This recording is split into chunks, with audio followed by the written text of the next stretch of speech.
pitching was great. I absolutely love talking about what I do, and I'm passionate, and I really love enjoying talking to the crowd and letting them know what it is we're doing and what we're accomplishing. I am a big fan of pitching, and I did not know that until I started this startup. It's something I really enjoy.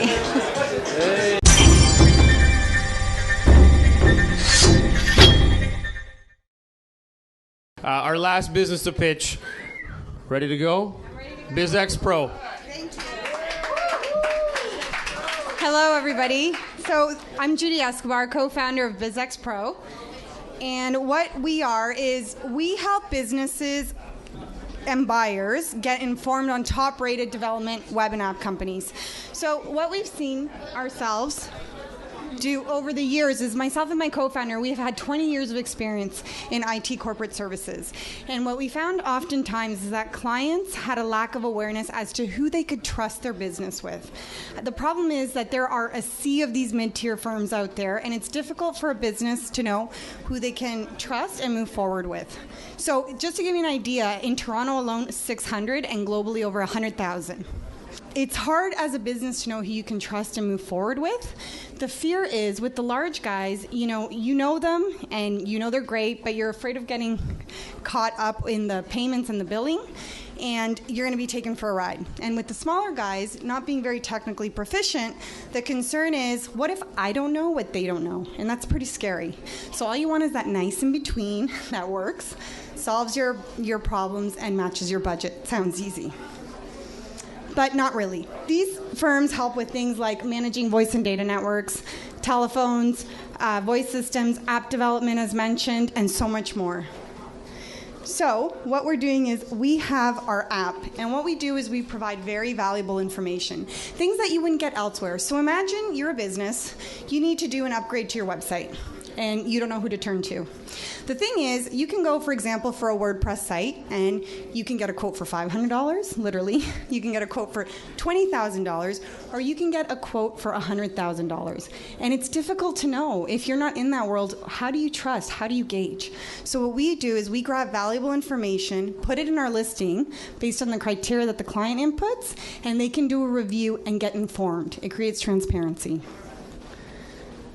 Which helps to build trust. Things that we provide are things such as ratings. So we have gone out there and have uploaded a database of 800 suppliers that we have curated through various very trustworthy sites, if you will, and uploaded those reviews as well, 2,000 in total. In addition, this is just to populate the database. When we get these providers on board and get them registered to validate this, we actually have them give us 3 client testimonials on completed projects. We then send this out. It's all automated. It's not a manual. And we get these people to review and confirm the data is accurate and actually give them a 5-star rating.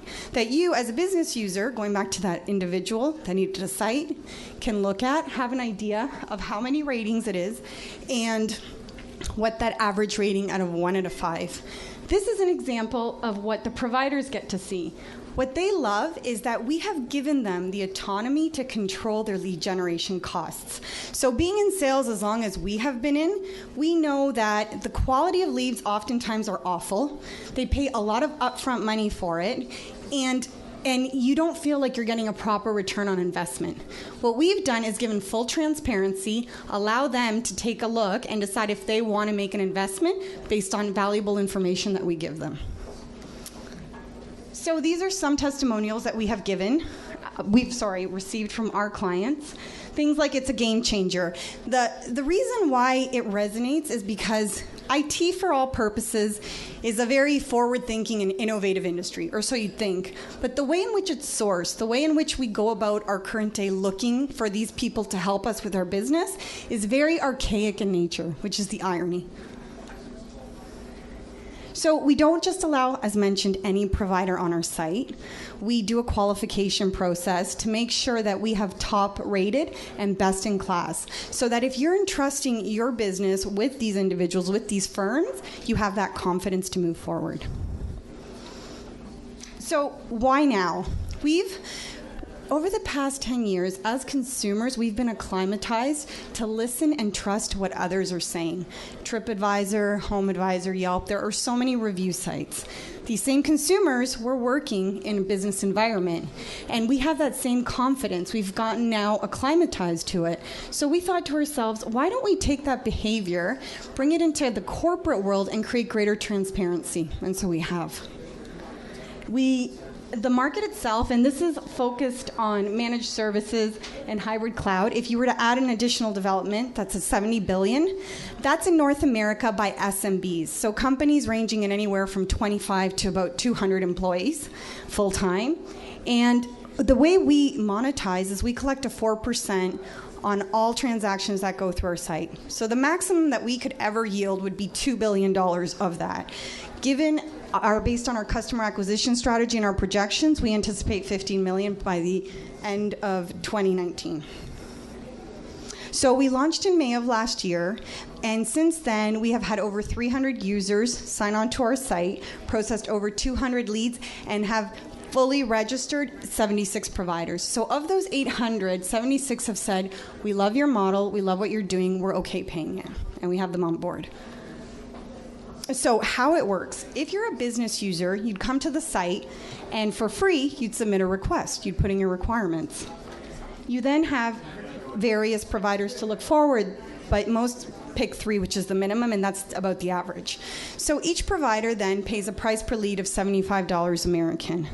Let's say provider A is awarded the business, then we collect a 4% take rate, which they have gladly and happily agreed to given their healthy margins. They range anywhere from 30 to 40%, and the deal size is anywhere from $50 to $500,000. So these are our projections, and as you can see, we anticipate to be profitable by year 3, and a couple of reasons. One is we have now entered into the U.S. market. We're focusing right now on the New York region just because it's very dense. So by that time, we'll have been Canada, 15 major cities. We're in the U.S., brand awareness, but most importantly, what's really going to help that number is that we have built the funnel of the 4% collection month over month. So how do we plan on bringing on these clients? Well, there's multiple strategies. The first and foremost would be organic search.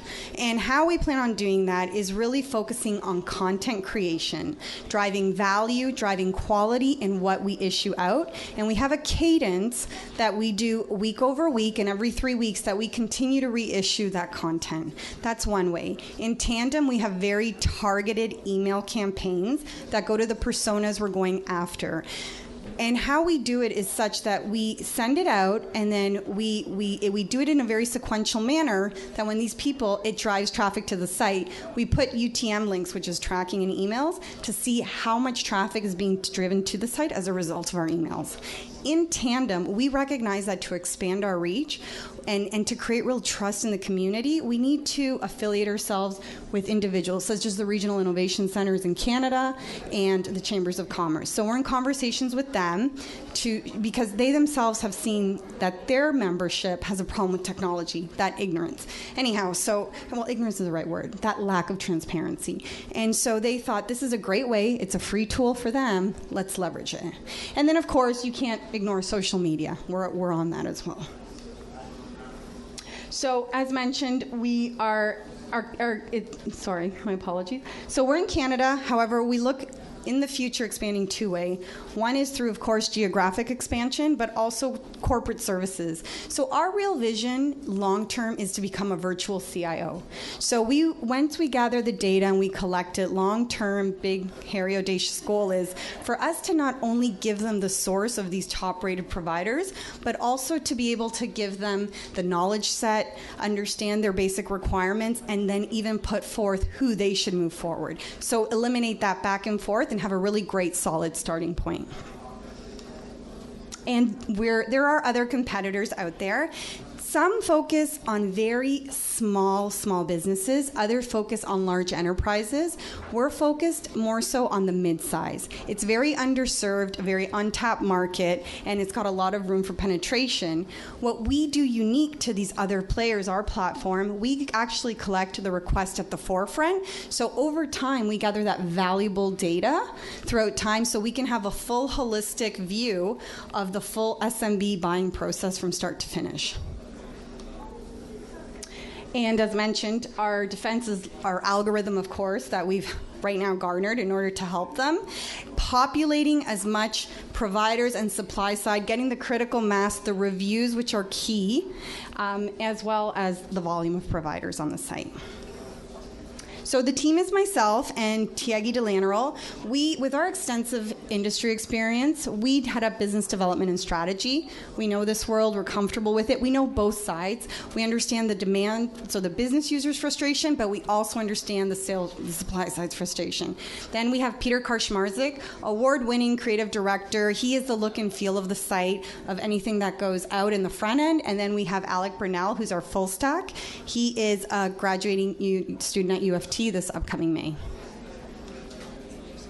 And our roadmap, as mentioned, is we are in the US, and then we eventually continue to throughout recommend, and then eventually the long-term strategy is to get the quote through the system so that we can control the full flow.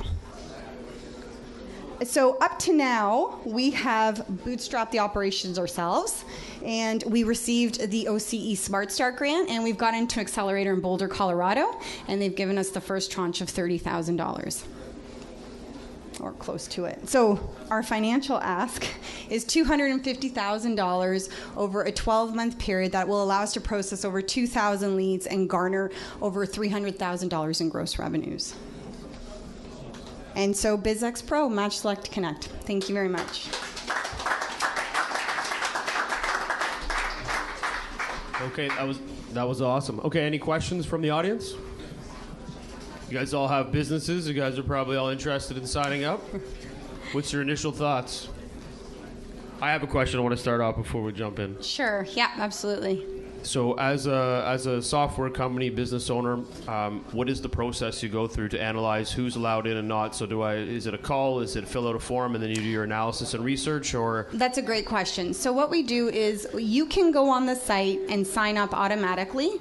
Then we would be notified. As part of the onboarding after the fact, you'll receive an email notification asking to give 3 client testimonials. We do it very systematic in approach. It's not just who it is. It's who is it, what challenge did they have, how did you address it, and what was the result to their business.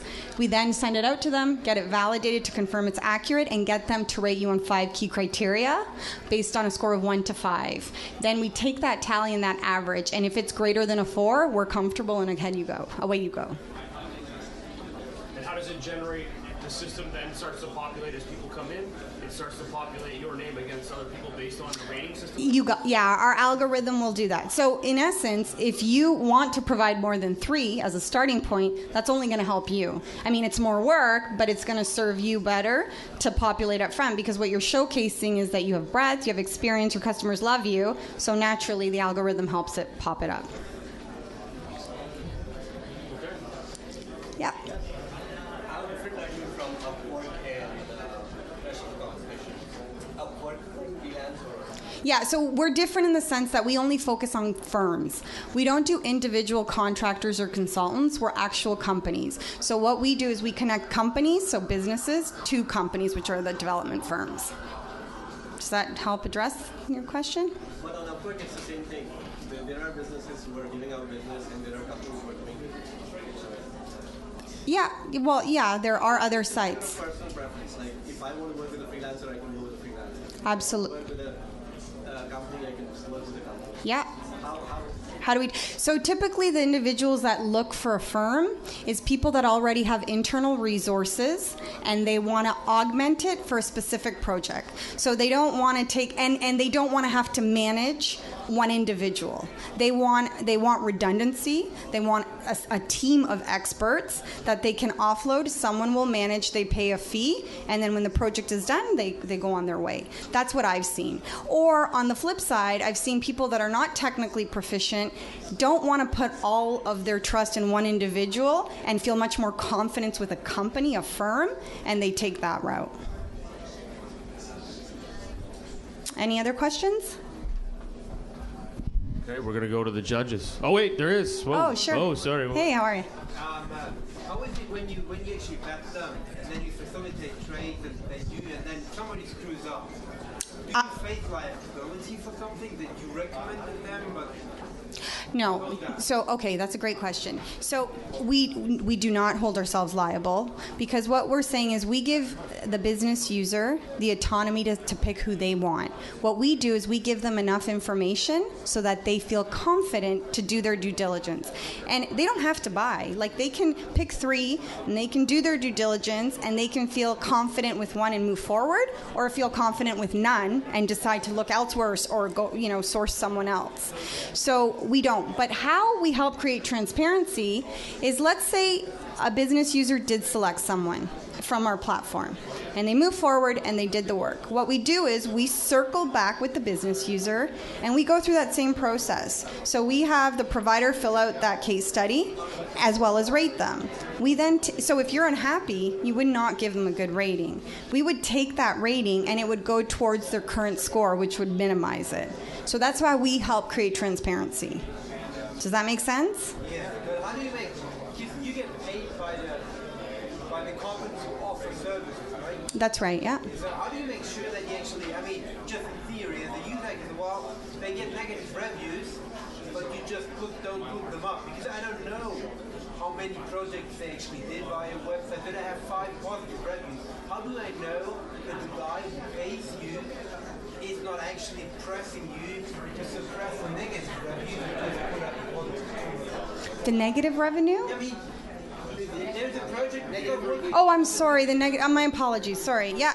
No. Great. Sorry. So what were you saying? How do you know that guy is not paying us to not put up the negative review? Is that? It's the quality of the review, essentially, right? Oh, that's a great question. So this is current. Yeah. That's okay. That's a great question. So currently, right now, we do have an average rating, and it doesn't go into granular detail. In non-production, in development right now, we are launching landing pages. These landing pages will go into granular detail. So right now when you click on a provider, you will go to their own personal landing page. You will see these mini case studies with the ratings on the 5 key criteria, not just the average, but each criteria. You will, if the individual that gave us the reference doesn't allow us to disclose their name, we adhere to privacy, so we don't. But what we do give at minimum is the size of the company, the industry, and the title of the individual that gave it. If they give us consent, we will put their name up there along with their company. So you can go and check, right? Like in LinkedIn, or if you really wanted to have that confidence. Down the road, what would be great, and we're considering it, we'd have to apply, it would be ideal to be able to plug in to LinkedIn's API, so that if you come and you look at this individual and you go in with your LinkedIn credentials, you can then see a match and be like, oh, okay, well, this person's out with that. You know what I'm saying? Like, it just adds to drive quality as well as trust. Yeah, that was one of my concerns kind of too. It's kind of like a trust pilot model where they're directly making money. But yeah, okay. So with BizXpro, I think it's really good that you guys are putting out the reviews to help find, because there's some really good quality firms out there that might get bashed by others that don't do a great job. Yeah. How many reviews do you have now though? Like, how many companies have you gone through? It's almost like a marketplace scenario. Like how many? Yeah, absolutely. So we have in our database 800 uploaded providers. Canada and the U.S., 40% Canadian, 60% American, and amongst those 800, there are 2,000 reviews. right there that speak to, it'll say what they're saying, so commentary, I should say. It'll speak to the price range indicator, so where do they fare from inexpensive to expensive.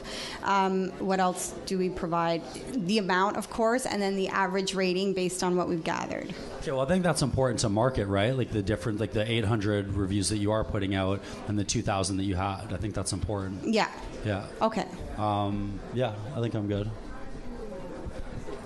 On my end, I guess it would be interesting to know where that sweet spot is between somebody going out there and trying to hire an individual versus hiring a company.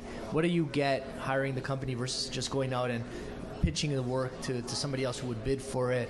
Or because I know that there are some sites that you can bid IT work and you can do other things.